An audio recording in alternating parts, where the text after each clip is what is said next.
Hey everyone, welcome to This Explainer. Today, we're diving into something that affects literally every single one of us, pretty much every single day. We're going to break down the exact psychology and those hidden storytelling frameworks that are absolutely controlling our attention.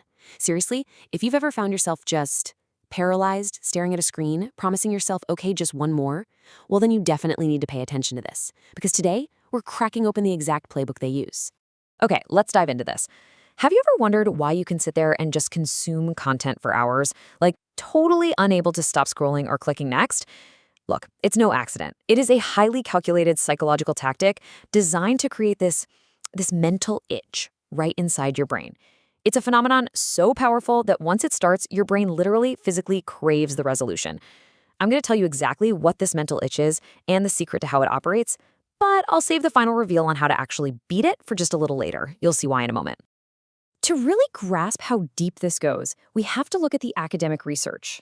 In a paper published in Jet Tier by Dr. Pallavi Mishra, digital storytelling is described not just as some form of art, but as a hypodermic needle for business strategy.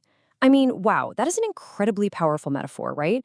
The research points out that by sharing these highly structured stories, businesses are essentially injecting their brand straight into the consumer's consciousness. It's almost like a process of indoctrination that completely bypasses our logical defenses. And behavioral psychologist Susan Weinschenk perfectly nails why this hypodermic needle works so incredibly well. She states that stories manage to engage far more of the brain than straight recitations of facts or dry arguments. You see, as humans, we are literally hardwired for narrative psychology. I mean, way before the written word even existed, our ancestors survived by remembering stories. Our brains process, categorize, and retain these structured narratives exponentially better than, say, a simple list of bullet points. All right, section 1. The curiosity loop, scratching the mental itch. So, the core engine of all this engagement is a psychological principle known as the Zeigarnik effect. In the content world, you'll often hear it called delayed resolution or the open loop. And here is exactly how it works. Our brain has this massive bias toward remembering unfinished tasks. When a question is posed but left unanswered, it creates that mental itch we were just talking about. You feel this intense, almost uncomfortable craving for closure. And, well, the only way to scratch that itch is to stay tuned. So, how exactly do top creators manufacture this Zeigarnik effect on demand? Well, there are three main techniques we see over and over. First off, they start with an absolutely irresistible question, one that sparks curiosity but definitely doesn't give away the answer. Second, they use progressive storytelling. This means they intentionally layer new bits of information so you constantly crave the next reveal. And third, they create visual curiosity. Think of graphics or thumbnails that hint at a secret without fully showing it.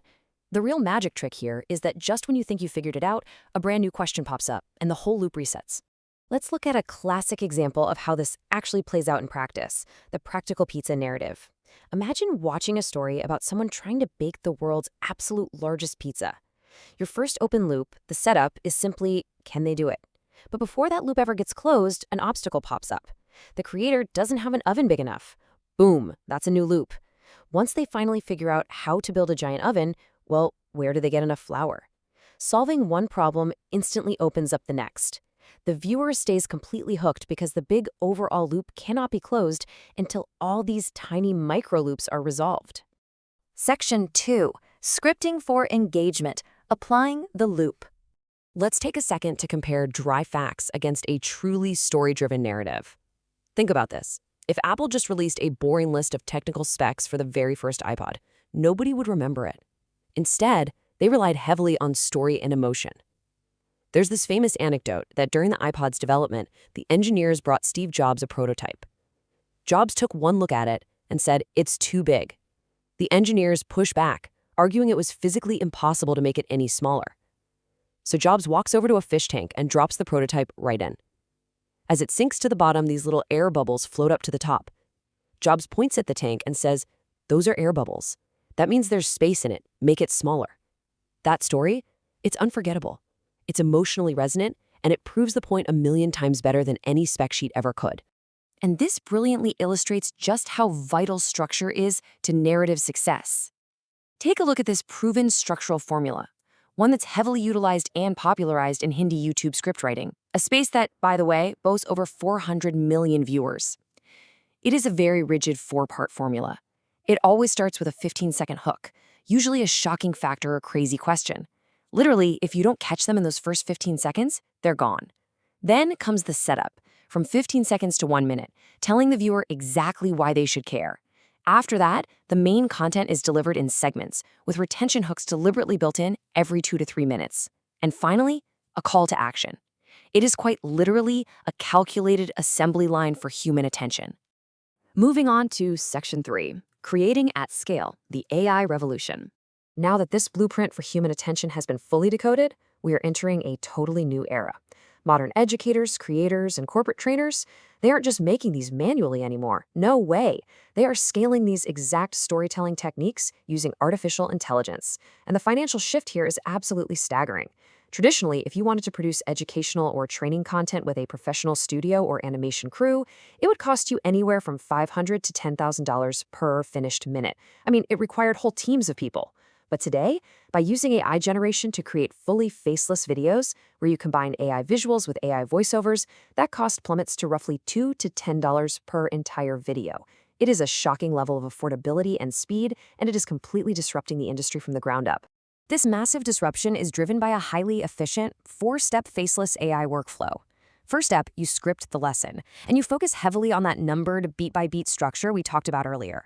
Second, you generate a visual for every single beat of that script, ensuring that every sentence has a corresponding engaging image. Third, you drop in an AI-generated narration.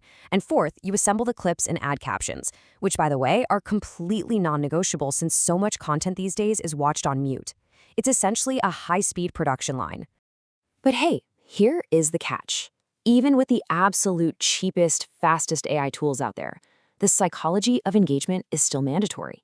AI doesn't just magically make things interesting on its own.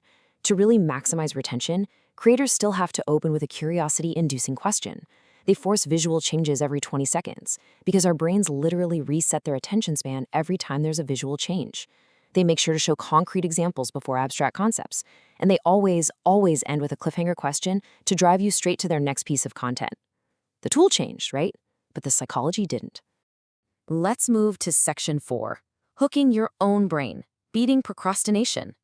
So remember that ultimate curiosity loop I opened at the very beginning of this explainer? The one about how to actually beat this mental itch? Well, we resolve it by turning these exact same tactics inward. If you struggle with focus, the first thing you need to understand is that procrastination is actually an emotional response. It is not just laziness. Your brain is actively avoiding the negative feelings, the stress, the boredom, the fear of failure that come with starting a tough task. And the neural pathways that drive this avoidance, they behave a lot like an addiction. You're sitting there scrolling because your brain strongly prefers the easy dopamine of a creator's open loop over the friction of doing your own hard work. So how do you actually beat your own brain at its own game? Well, based on success stories from huge communities of recovering procrastinators, it basically comes down to a few core tactics. First, time block your Google Calendar so the decision of when to work is already made for you. Second, forgive yourself for failing. Holding on to guilt honestly just fuels more procrastination. Third, literally physically remove your phone from the room. And most importantly, and this is huge, understand that motivation is fleeting. Motivation only ever follows action. It never, ever precedes it. Which brings us to the profound power of the 2-minute rule. One user noted that if they fail to do their tasks, they just force themselves to work on it for exactly 2 minutes. Now, why is this so brilliant? Because it creates a tiny open loop right in your own brain. By just starting the task, you instantly trigger the Zeigarnik effect within yourself. Suddenly, your brain remembers the unfinished task and actually starts to crave finishing it. You are literally weaponizing the curiosity loop against your own procrastination. So, the crucial point is this. Your attention is the single most valuable commodity in the digital world today. And now you know exactly the playbook they are using to harvest it. But much more importantly, you now have the tools to use that exact same psychology to hijack your own brain for productivity. Now that you know exactly how the loop works, what unfinished task will you conquer next?